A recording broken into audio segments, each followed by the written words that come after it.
nothing that's productive, a place of testing. So God brought them to a place where they were now not going through the test anymore. They were now looking over the test. See what worship does? Worship will cause you to be able to look over your problems, where they don't affect you anymore. Where this situation's what you were just facing that caused you to be frightful, you are now looking over it and looking at what is taking place. So they were looking at their enemy at this point.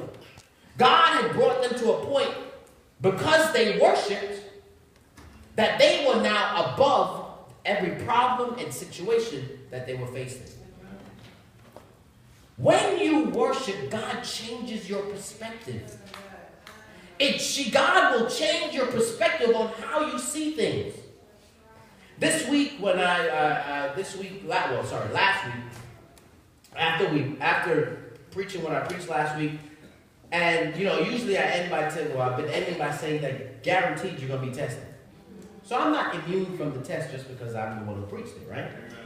Matter of fact, I'm probably going to be tested, because let's see if you really believe what you just talked about.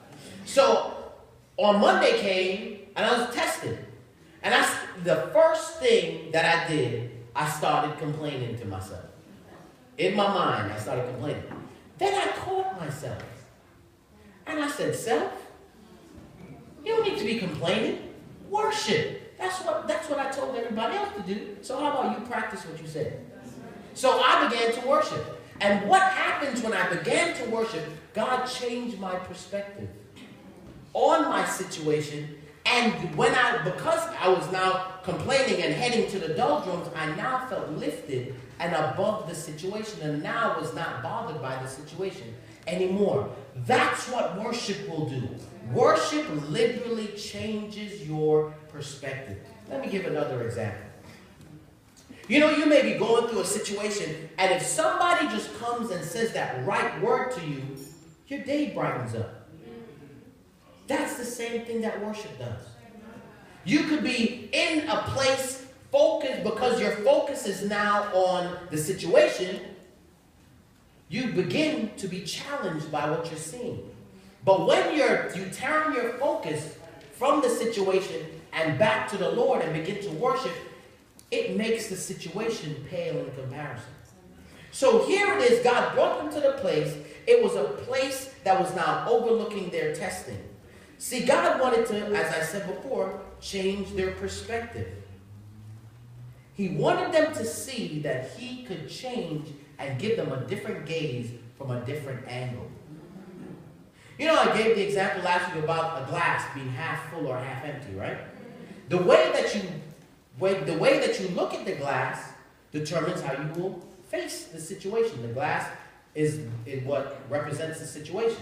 If you go into a situation with the attitude of, man, I'm not going to make this, I'm not going to be able to do this, then guess what? The glass is half empty. But if you understand, with God, I can do all things. I can't fail because God got this. Then guess what? The glass is half full. So mind you, the enemy, remember now, when we studied earlier, the enemy was still vast. It was still a vast army. The enemy was still heading towards them. Nothing had changed except for their perspective.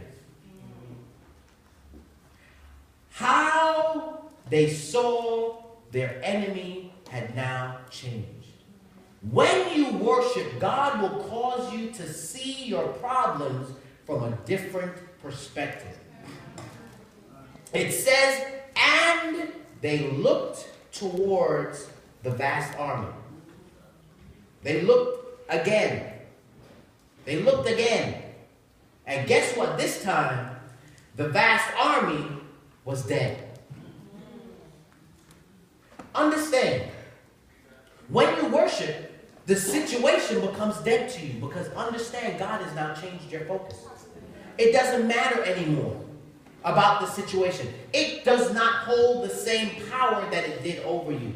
Why? Because your focus has changed. So here, Israel, it says here, that it got to the place that overlooks the desert and looked towards the vast army. So they looked again towards the vast army.